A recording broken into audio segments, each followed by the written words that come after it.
আতিনা ফি দারে দুনিয়া না হাসান, আতিনা ফি দারে আকবা না হাসান, ইয়া গিয়াসাল মুস্তাগীসিন ইহদিনা লিখতিখারা বিল উলুমে ওয়াল গিনা।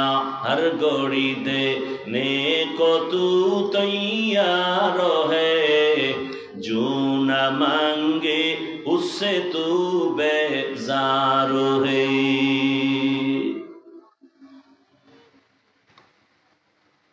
কথা বলার মতো সুযোগ দিবেন, ধৈর্য হবে তো? না দোয়ার আগে ভাগবেন? শুরুতেই কিন্তু কপালের বয়ান করেছি। কপাল 13টা বছর রহমতের নবীকে দেখলো, কাছে বসে খানা খাইলো, বয়ান শুনলো, কালেমা পড়ে নাই। এত বড় নিকৃষ্ট কপালওয়ালা বেঈমানের নাম কি জানেননি? জানেন না? গর্বা সুরত আদমি ইনসাবুদে আহমদবু জাহলো হামেক সাবুদে আদমিরা আদমিয়ত লাজিমাস উদেরাগর বুনা বাশদহি জামাস। আর তো বাসায় যে ঘুমাবেন সেই টেনশন তো নাই, কারণ এ জাতি রাতে ঘুমায় না। এ জাতি মাওলার কাছে নাজাত পাওয়ার জন্য অন্তত রাতটাকে মোবাইলের হক আদায়ে ব্যয় করে। মাওলার কাছে একটা বলতে হইব না কিছু, মায়ের হক আদায় করছো নি? না। বাবারটা না, বোনেরটা না, স্ত্রীরটা না, কি করছো? আল্লাহ একটা হক আদায় করছে। সারা রাত মোবাইলে জেনা করে করে হক আদায় করছি। চোখের জেনা, অন্তরের জেনা, জবানের জেনা, কানের জেনা। বুঝেননি বাংলা? সারা রাত ঘরের দরওয়াজা জানালা বন্ধ করে বাবা মোবাইল চালায়, মা মোবাইল চালায়, ভাই মোবাইল চালায়, বোন আর এক রুমে মোবাইল চালায়। জেনা জেনা চলে সারা রাত। চোখের জেনা, কানের জেনা, অন্তরের জেনা, জবানের জেনা। উচিত ছিল ঘুম থেকে উঠে দেখবে চেহারা বানর হয়ে গেছে, শুকার হয়ে গেছে। যেমন অন্য নবীদের উম্মতের হইতো। তোমার এত আকামের পরেও চেহারা কেন পাল্টায় না? রহমতের নবীর উম্মত হওয়ার কারণে। ইমামুল আউয়ালিন আল আখিরিন বহরে সদকা রহমাতাল লিল আলামিন। 13 বছর বয়ান শুনছে, কালেমা পড়ে না, এর নাম কপাল। অন্যদিকে 27 বছরের যুবক তরবারি নিয়ে দৌড়ায়, নবীকে জবাই করবে। কয় বছর? 27 বছরের যুবক নবীকে জবাই করার জন্য তরবারি নিয়ে দৌড়ায়। রহমতের নবীর সামনে যাইয়া রহমতের নবীকে এক নজর দেখা মাত্র তরবারি ফেলে বলেন, নবীজি দয়া করে বেয়াদবি মাফ করে কালেমা পড়ায়া দেন। এমন সান কপালার নাম জানেননি? বলেন। এর নাম কপাল। 13 বছর নবীকে দেখেছে, কালেমা কপালে আসে নাই, কপাল। আর নবীকে জবাই করতে গিয়া ইতিহাসের পৃষ্ঠায় নাম লেখা হলো জান্নাতের দ্বিতীয় সাহাবী। কেমন সেই ওমর? 1500 বছর পরে সেই ওমরের নাম শুনলে কেমন যেন ভয় ভয়। ওমর যেই রাস্তায় চলে, শয়তান ওই রাস্তায় চলে না। কেমন পাওয়ার আল্লাহ তাকে দান করেছেন। ও যুবক, ঘুমের মধ্যে এখনো যদি ঘুমের সময় শাহাদাত আঙ্গুল নিয়া বুকের উপরে লেখো ওমর আইন মিমরা, ওমরের নাম লেখা ঘুমাও, ভালো স্বপ্ন দেখবি, খারাপ কিছু স্বপ্নে দেখবি না। ওমরের এখনো শয়তান বড় ভয় পায়। শুধু ওমরের ইতিহাস বললে রাত পার হয়ে যাবে। কেমন চান কপালওয়ালা। ওই যে শুরুতেই বলছি কপাল, বাড়ির থেকে ওয়াজের নামে আসছে, প্যান্ডেলে ঢুকতে পারে না, কপাল। একদল প্যান্ডেলে ঢুকছে, বয়ান শুনতে পারে না, মোবাইল দিয়া কলবের দরজা বন্ধ, কপাল। আর একদল বয়ান শুনবে শুনবে শুনবে শুনবে, হঠাৎ করে উঠা দৌড় দিবে, মোনাজাত নাই, কপাল। আর একদল ওমরের মেজাজ নিয়ে বসবে আর বলবে, হে মালিক, জীবনে তো গুনাহ কম করি নাই, আজকে ময়দানে তুমি নিয়ে আসছো, দোয়া না কইরা তওবা না কইরা আর বাড়ি যাব না। এমন কান্না দিয়া বাড়ি যাবেন, ফজরে মসজিদে হাজির হয়ে যাবে। জিন্দেগি মে বন্দগি তু করনা হে, जिंदगी में बंदगी तू करना है, जिंदगी बे बंदगी शर्मिंदा है, जिंदगी बे बंदगी शर्मिंदा है। दुनिया में हो दुनिया का तलबगार ना हो, बाजार से गुजर हो खरीदार ना हो।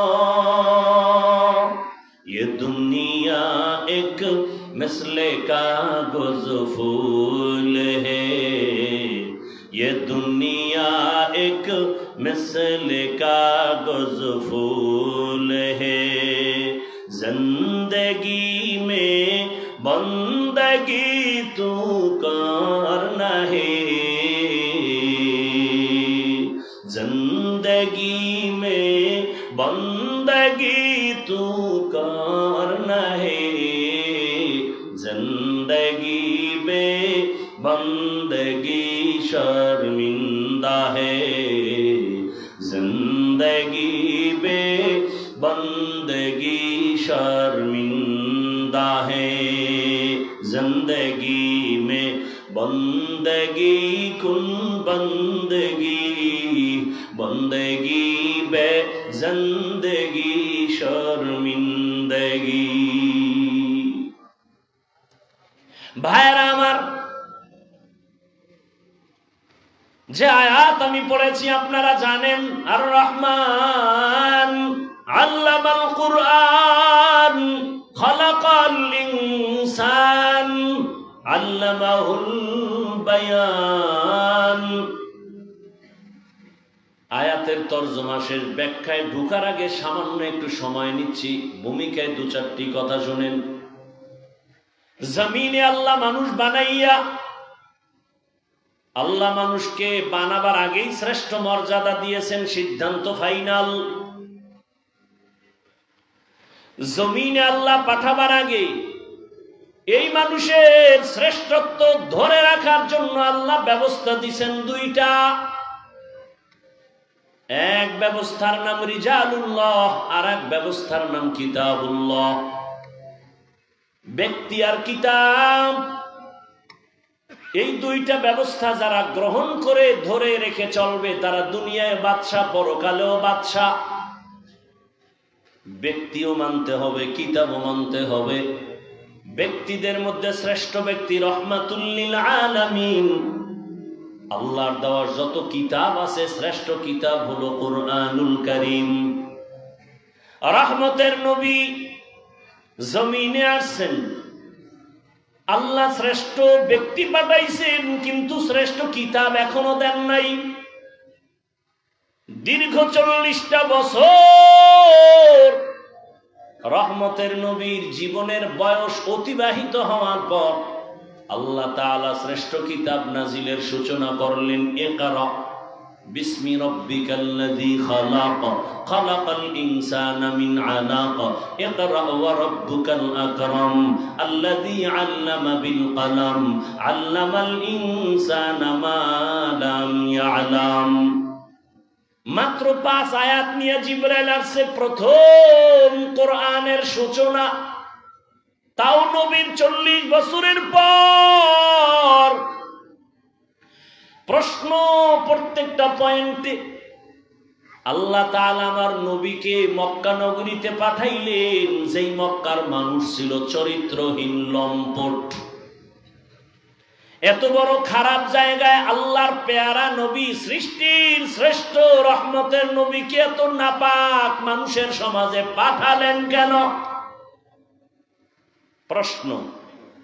বাইতুল্লাহর মতো এমন একটা ঘর, যে ঘরের দিকে তাকাইয়া থাকলেই সওয়াব সওয়াব সওয়াব। আপনাদের বেলকুচি থানার মধ্যে সুন্দর মসজিদ আছে না নাই? তাকায় থাকলে কোনো সওয়াবের গ্যারান্টি আছে?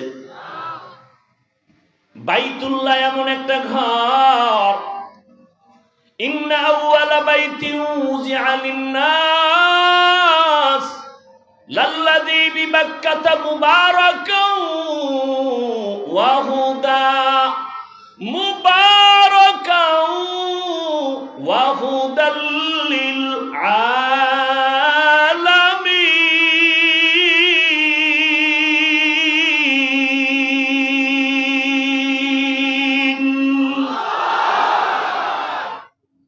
জমিন আল্লাহ বানায় প্রথম একটা ঘর বানাইলেন বাইতুল্লাহ। জমিনে কিচ্ছু নাই, কোনো প্রাণী নাই, জমিন আল্লাহ বানায় প্রথম বানালেন ঘর, নাম কি? আর জোরে বলেন। ইবাদতের ঘর, হেদায়েতের ঘর, বসবাসের ঘর না ইবাদতের ঘর। বানাইছেন মানুষের জন্য। কার জন্য? মানুষের জন্য ঘরটা বানায় দিছেন ইবাদতের ঘর।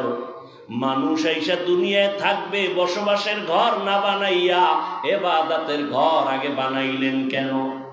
শুধু কেন কেন বলছি, জবাব হবে না।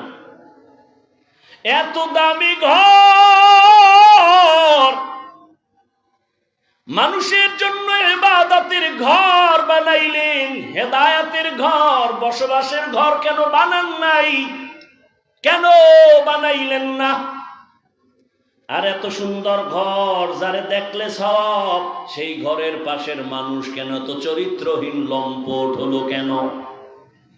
আর সেই সমাজে সৃষ্টির শ্রেষ্ঠ মহানবীরে পাঠাইলেন কেন? সেই নবীকে হেদায়েতের জন্য দিলেন কুরআন। শাহরু রমাদানাল্লাযী উনজিলা ফীহিল কুরআন হুদাল লিন-নাস ওয়া বায়্যিনাতিন মিনাল হুদা ওয়াল ফুরকান। মানুষের হেদায়েতের জন্য কোরআন দিলেন 40 বছর পরে। কেন বুঝেননি? কথা বল।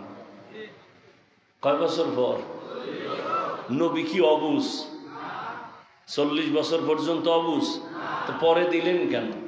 দিলেন দিলেন দিলেন দিলেন মক্কার মতো জায়গায় না দিয়া হেরা পাহাড়ে ঢুকাইয়া দিলেন কেন? কেন বুঝেননি? কেন? ভালো করে বুঝেন। আবার হেরা পাহাড়ের মধ্যে আমার রাসূল বাইতুল্লাহর দাম বেশি নাকি হেরা পাহাড়ের দাম বেশি? হেরা পাহাড়ের। 40টা বছর বেশিরভাগ সময় নবী বাইতুল্লাহ থেকে দূরে গিয়া হেরা পাহাড়ের গুহায় সময় কাটাচ্ছেন।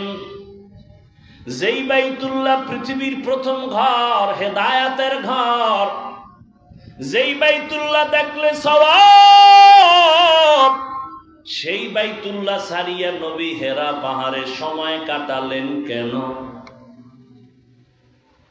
সেই হেরা পাহাড়ের মধ্যে আমার আল্লাহ জিবরাইলের পাঠাইলেন, নবীরে কোরআন দিবেন। আল্লাহ কয়, নবী আপনি জিহ্বা নাড়ায় কষ্ট করবেন না। লা তুহাররিক বিহি লিসানাকা লিতাজালা বিহি ইন্না আলাইনা জামআহু ওয়া কুরআনা।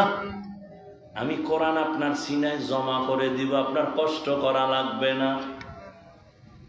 সেই নবীকে জিব্রাইলের দিয়া সিনার সাথে সিনা লাগায়া জোরে জোরে চাপ দিয়া নবীর জ্বর উঠাইলেন কেন? কয় চাপ? শুনেন নাই কোনদিন? কয় চাপ? 3 চাপ। এমন জোরে শেষ চাপ, নবীর জ্বর বুখারী শরীফের বারাত, নবী বলেন আমার উপরে মরণের কষ্ট শুরু। চাপ দিবেন কেন? চাপ দিবেন কেন? আল্লাহ নিজে কয় আমি সিনায় জমা করে দিব। চাপ দিবেন কেন? দিছেন 3 বার দিছেন কেন? দিছেন জোরে দিলেন কেন? নবীর অসুস্থ বানাইলেন কেন? কারণ আছে না নাই?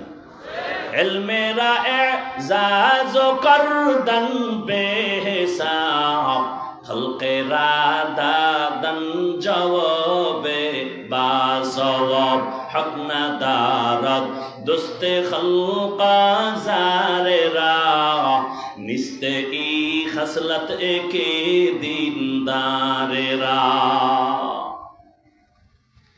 কেন কেন মনে রাখবেন, হুজুরদের থেকে জবাব শুনে নেবেন। এই কেনর জবাব দিতে আমার 3.5 ঘন্টা লাগছে কুয়াকাটা আমার বাড়ির এক বয়ানে। খালি কেন কেন কেন, এরপরে জবাব শুরু। ভাইরা আমার, আল্লাহ নবীকে কোরআন দিলেন 40 বছরের পর। নবী বসে নাই, দাওয়াত শুরু হয়ে গেল। এতদিন নামাজের কথা নাই, রোজার কথা নাই, তেলাওয়াত নাই, যাকাতের কথা নাই, কোরআন আসছে, দাওয়াত শুরু। নবী ঘুরেন আর বলেন কুলু লা ইলাহা ইল্লাল্লাহ তুফলিহুন, মান ক্বালা লা ইলাহা ইল্লাল্লাহ দাখালাল জান্নাহ। এক আল্লাহর ইবাদত করো। কয় আল্লাহ? এক আল্লাহর ইবাদত করো।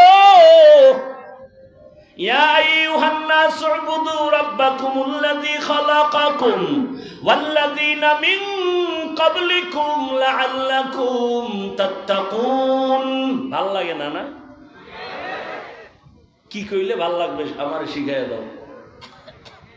এই উত্তরবঙ্গের মানুষের বয়ান কোন লাইনে করলে ভাল লাগবে বলো? আমি সব লাইন পারি, খেলে আমারে বলো। আমি শুরুতে এত কথা কইয়া বেড়া দিলাম, এরপরও শয়তান বিজয় হয়ে যাইতেছে। শয়তান খালি খোঁচা দিতেছে, আর কত উঠ। এক শয়তান পাশে বসা, আর এক শয়তান বডির ভিতরে, আর এক শয়তান প্যান্ডেলের বাইরে। বাইরের শয়তানের নাম জিন শয়তান, আশেপাশের সন্তানের নাম মানুষ শয়তান, শরীরের মধ্যে যেটা আছে এটার নাম নফস শয়তান। 2 শয়তানে লড়াইতেছে, আর কত উঠ। পরে মোবাইলে শুনে নিস। আবার অনেকের সাথে আবার টাইম দেওয়া না, রাত্র 12টার পরে মিস কলের জবাব দিতে হবে আজকে। আল্লাহ হেদায়েত দান করুন। ও গো নবীর উম্মতেরা,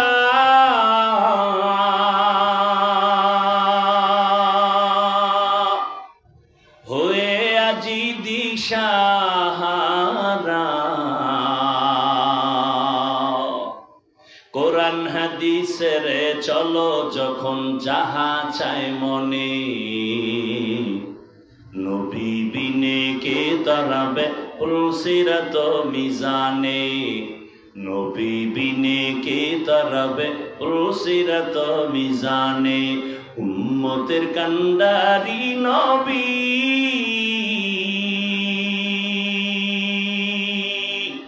কাঁদেছেন উম্মতের লাগি, এখনো কাঁদেন নবীজি শুয়ে মদিনার পানে, নবী বিনে কে তারাবে পুলসিরাত মিজানে, নবী বিনে কে তারাবে পুলসিরাত মিজানে। বাসায় গিয়ে ঘুমাবেন এখন? এত পারাপারি করেন কেন? এখানতে বেরোইলেই গুনাহ শুরু। এখান থেকে বের হলেই আজকে ফজর পড়ে নাই, আশিকের রসুল টাটকা আশিকের রসুল বয়ে রয়েছে। ফজর পড়ে নাই, জোহর পড়ে নাই, আসর পড়ে নাই, মাগরিব পড়ে নাই। আজকে ফজর পড়বে কিনা তারও কোনো খবর। সব তাজা আশিকের রসুল। অথচ রহমতের নবী বলেন বেঈমান আর মুমিনের মাঝখানে প্রাচীরের নাম নামাজ। বেঈমানেরা নামাজ পড়ে না, মুমিনেরা নামাজ ছাড়ে না।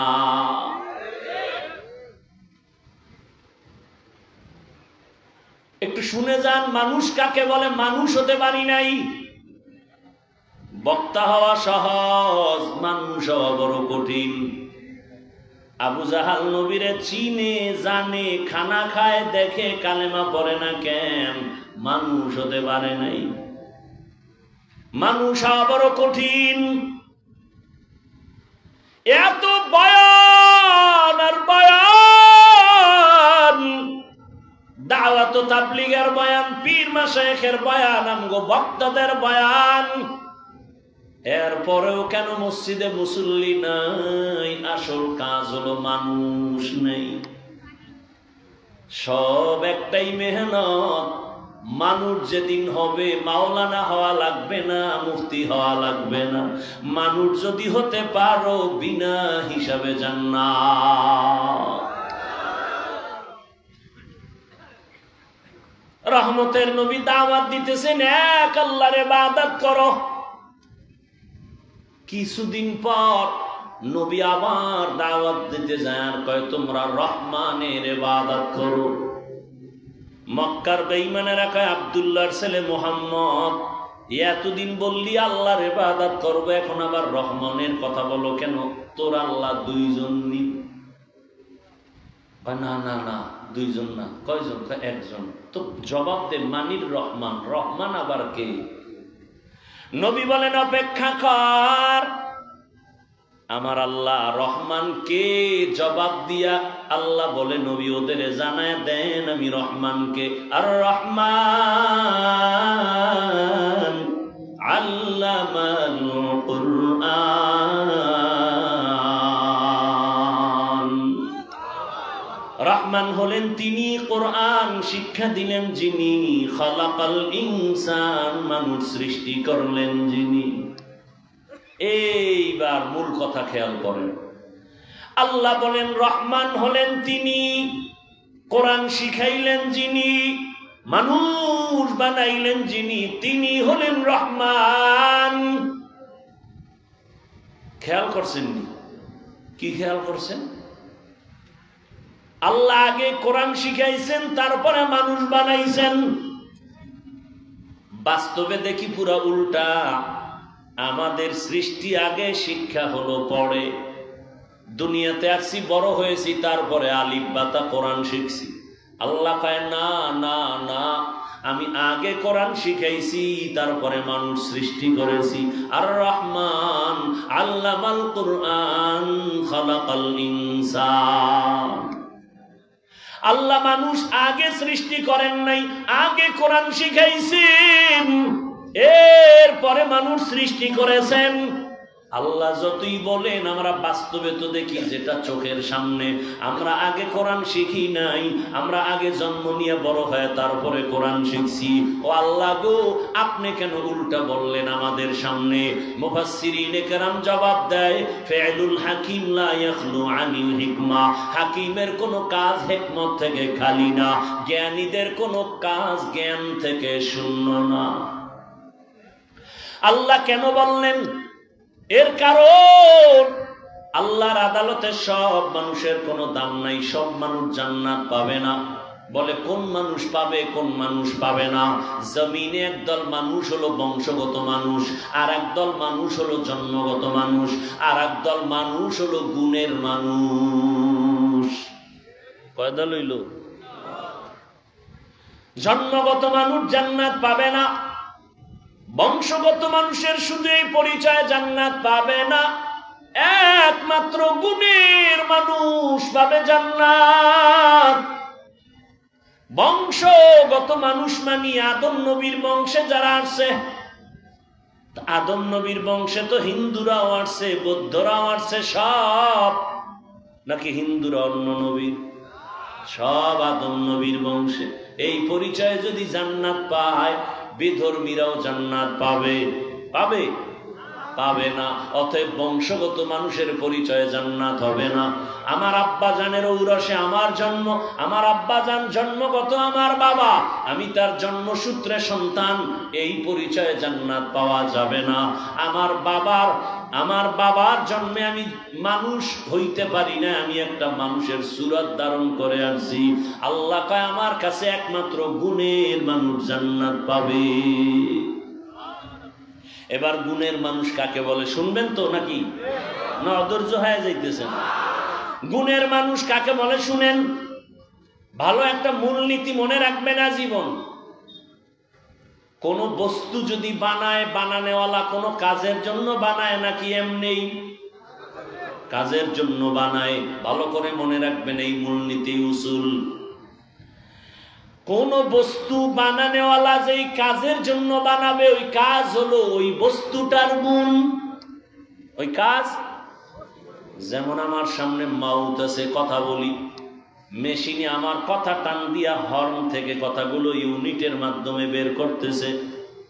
এক কথায় এই মাউথ, এই মেশিন, এই মাইক বানাইলো কেন? বলে আওয়াজ দেওয়ার জন্য। তাহলে মাইকের কাজ কি আওয়াজ না দেওয়া না দেওয়া? তাহলে এই বস্তুটা বানাইছে আওয়াজ দেওয়ার জন্য, এই মাইকের গুণ হলো আওয়াজ দেওয়া। বাতিওয়ালা বাতি বানানো কেন বানাইলো? অন্ধকার করার জন্য। কি কাজ? আলো দেওয়ার জন্য। তো বাতির গুণ কি? আলো দেওয়া। ঘড়িওয়ালা ঘড়ি বানাইছে টাইম দেওয়ার জন্য, ঘড়ির গুণ টাইম দেওয়া। পাখাওয়ালা পাখা বানাইছে বাতাস দেওয়ার জন্য, পাখার গুণ বাতাস দেওয়া। মাইকের গুণ আওয়াজ দেওয়া, বাতির গুণ আলো দেওয়া, পাখার গুণ বাতাস দেওয়া। যদি মাইক আওয়াজ না দেয় সবাই বলবে এটাকে ফেলে দাও। কেন? বলে এটা গুণের মাইক না। বাতির গুণ আলো দেওয়া। বাতি যদি আলো না দেয় বলবে ভেঙে ফেল, এটা গুণের বাতি না। পাখা যদি বাতাস না দেয় বলে ফেলে দাও, এটা গুণের পাখা না। এতটুকু কথা বুঝছেননি? যেই বস্তু যেই কাজের জন্য বানানো হয়, ওই কাজ হলো বস্তুটার গুণ। ভালো করে বুঝো। মাইকের গুণ আওয়াজ দেওয়া, বাতির গুণ আলো দেওয়া, পাখার গুণ বাতাস দেয়া।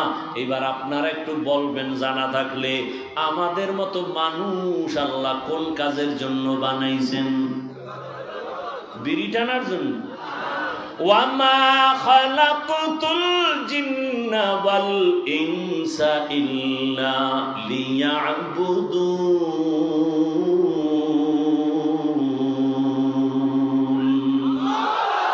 মা খালাকতুল জিন্না ওয়াল ইনসি বাখা জুজ ইবাদাত নিস্তে মাকসুদ আজ্জাহা। মানুষের কাজ হলো ইবাদত। মানুষের কাজ কি?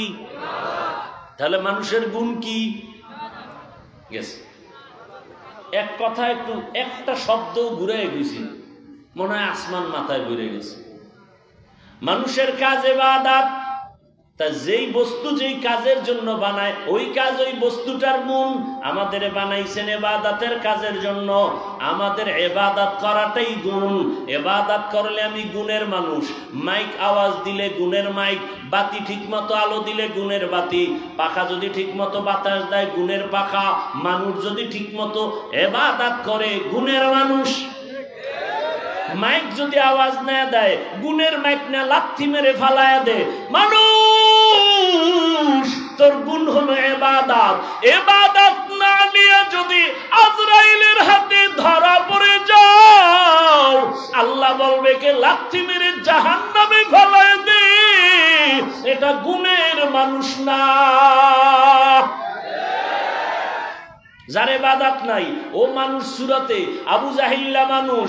ওর নাম শুনলে কেন বলে ওর উপরে গজব? ফেরাউন না মানুষ, ওরে কেন মানুষ বদদোয়া করে? লানাতুল্লাহ আলাই। নমরুদ একটা মানুষ, ও কেন মানুষের অভিশপ্ত? ওর উপরে মানুষের অভিশাপ কেন? বলে মানুষ গুণের মানুষ। গুণের মানুষ না। আল্লাহ বলবে গুণের মাইক যেমন মানুষ ফেলে দেয়, এটা গুণের মাইক না। কিয়ামতের ময়দানে আল্লাহ বলবে যারা গুণের মানুষ না ওদের ধর। ওদের জাহান্নামের শিকল লাগায় লাইনে দাঁড় করা। আমি ওদের বাম হাতে আমলনামা দিব। বাম হাতে যাদের আমলনামা দিবে, বেনামাজি গুনাহগার যাদের ইবাদতের গুণ নাই, আল্লাহ বলবে ওদের আমলনামা বাম হাতে দেওয়া মানে নিশ্চিত জাহান্নামে যাবে। আল্লাহ বলবে ডাইরেক্ট হাতে দেওয়া হবে না, এই নাফরমান বেঈমানের বুকের মাঝে ছিদ্র করে ফেল। ছিদ্র করিয়া বুকের থেকে বাম হাতটা ঢুকাইয়া পিঠের থেকে হাত বের কর, টান মেরে ফেরেশতারা সাথে সাথে বুকের ছিদ্র দিয়া বাম হাত ঢুকায় পিছনে নিবে। আল্লাহ বাম হাতে পেছনে আমলনামা দিবেন। আর নাফরমানকে বলবে, এই বেঈমান, ইকরা কিতাবাকা কাফা বিনাফসিকাল ইয়াউমা আলাইকা হাসিবা, পড়, জীবনে কোথায় কি অন্যায় করছো সব দেখা, আমলনামায় হিসাব রেডি কর। ফেরেশতারা বলবে, আল্লাহ মাথা এদিকে, হাত পেছনে, চোখ দুইটা সামনে, হাত পেছনে, আমলনামা পেছনে, পড়বে কেমনে? ও তো দেখে না। আল্লাহ আবার রাগ করবেন আর বলবে, নাফরমান বেনামাজি বেপরদাওয়ালা বেঈমানের ঘাটটা ধইরা মোচড় দিয়া পেছনে ঘুরাইয়া দে। ফেরেশতারা বলা মাত্র 1 সেকেন্ড দেরি না, আল্লাহর অর্ডার পাওয়া মাত্র ঘাটটা ধরে মোচড় দিয়া পেছনে ফিরাবে। ও যুবক বাবারা, তোমার বিবেক যদি বলে আল্লাহর কোরআন সত্য, আমার এই কথাও কোরআনের বয়ান সত্য। ইয়া আইয়ুহাল্লাযীনা আমানু কু আনফুসাকুম ওয়া আহলিকুম নারা আকুদুহান নাস ওয়াল হিজারা আলাইহা মালাইকাতুন গিলাযুন শিদাদুল লা ইয়াসুনাল্লাহা মা আমারাহুম ওয়া ইয়াফআলুনা মা ইউমারুন।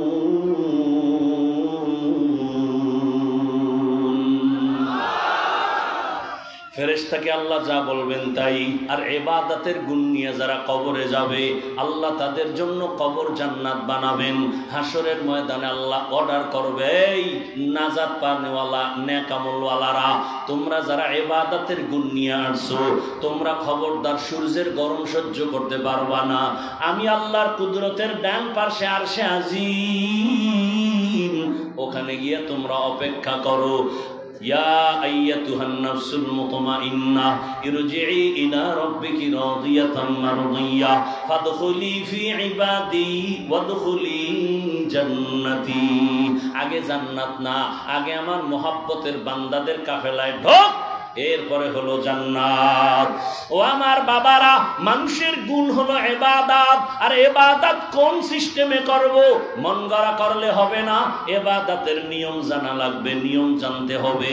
ইবাদতের নিয়ম জানতে হলে কোরআন লাগবে, কোরআন বুঝতে হলে হাদিস লাগবে।